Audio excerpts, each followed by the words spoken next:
Pwede ako mag-interview sa'yo? Okay naman, partner. Kumusta ang buhay duda dito sa Switzerland? Ako, maganda dito sa Switzerland. Alam, dito sa Switzerland, hindi ka nag-iisip ng buhay na ano. Kasi ang Switzerland ay mayroon na assistant dito. Yun ang pinakamaganda dito sa Europe. Kumbaga, tinutulungan ka ng Oo, government nila dito. automatic yan para yung mga yung mga biyuda na kagaya ko, yung asawa ko nagdaan din sa military. Parang Pilipinas din na yung mga nagbibiyuda na may katungkulin din ay compulsory silang may tulong talaga. May tulong talaga yan kasi ang Switzerland is the best sa Pwede ba? Sige, sorry. the best na ibang bansa, iba dito sa Switzerland kasi the only sa buong mundo meron na hindi sila pabaya sa kapwa nilang Swiss, mga Swissa at saka Swiss. Dito ka nakatira, ito yung apartment mo. Oo, dito binabayaran nila ito, gratis yung tinatawag niya sa salitang Switzerland. Gratis, yung sinasabing gratis ay free. Libre ito. Kumbaga hindi ka nagbabayad sa apartment. Hindi. Ano yan? Kumbaga galing sa government ng Switzerland. Yes, ganyan ang Switzerland. The best talaga. Okay. Pwede mo ba i-tour ako sa bahay mo kung pwede lang? Okay. Sige, samahan kita. Guys, i-tour tayo ni ate sa kanyang munting bahay dito sa Switzerland. Anong gusto mong unang makita, LB? Yung kitchen mo. Okay, come. Tignan mo. Free kami ng pagkain. Ang namin, nagluto din kami ng munggo, of course. Because Ito yung, kumbaga, ito yung kitchen mo. Ito yung kitchen ko. Ito rin yung oven ko. Asan yun? Ito yung dishwashing. Talaga meron ka. May dishwashing talaga ako. Tapos, ito yung ang tinatawag na itong air para hindi yung amoy. Tapos yung Ang dami mga aparador Cute naman ng iyong...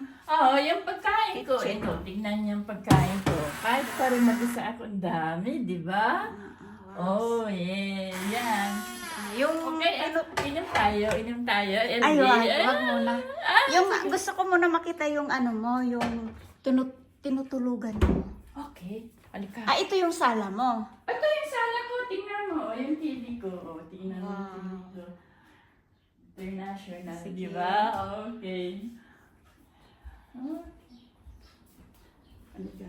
Kahit nag-iisa ka lang pala. Nandito si Elvie. Tinan si Ayan, nandyan siya. Ito yung room mo. Ito yung room ko. Tingnan mo, yung mga... Ito yung sinasabi ko sa'yo. Ito yun. Okay. Ang ganda. Ito Oo. yung Ito bed yung binili mo. ko sa binili ko sa Barcelona to. Barcelona. Ang ganda pala ng mo. Oo. Meron akong... Tulugan. Yung toilet mo dito. Nandito. Pwede ako pakita din. Dito rin, toilet ko. Ito yung mo. Telepono mo sa bahay. Yan, sa doorbell ko yan. Sa doorbell. Ito yung main door. Yung main door ko yan. Yung main door. Pupunta sa labas. Yan. Ang galing. Dito yung aking munting toilet. Maganda rin. Okay, yan din ang aking... ayan, makita niya yan. Uy, ang dami. Bongga. Okay. Kahit pala biyuda, maraming pera. Oo naman.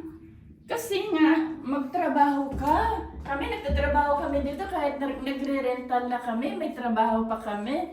Yun lang ang pinakamaganda dito. Walang pili magtrabaho, walang edad. Mayroon ka din dito garden. Meron! Sige daw. Ayan, dito kami umupo kanina, si Sister Rina. Ang galing naman. Kahit nagsusulo ka, ang ganda ng tirahan mo. Oo naman, tingnan mo. Diba? Ito yung garden mo. Oo, tingnan mo. Di ba malamig na, di ba? Hindi init. Okay. Wow. Wow. Maganda Ate, talaga. salamat sa pag-tour ng bahay mo Okay, Sa thank pag-share you. ng iyong buhay, kahit biyuda ka na, Oo. masaya ka pala. Masaya talaga. May kunting lungkot. Iba talaga yung may asawa. Ganun. Oo, masarap yung may asawa. Kasi yung mayakap tuwing gabi. Oo naman, talaga, namimiss mo yun. Namimiss mo talaga yun. Siyempre, yung yakap ng tinatawag na harmony of love. Bye!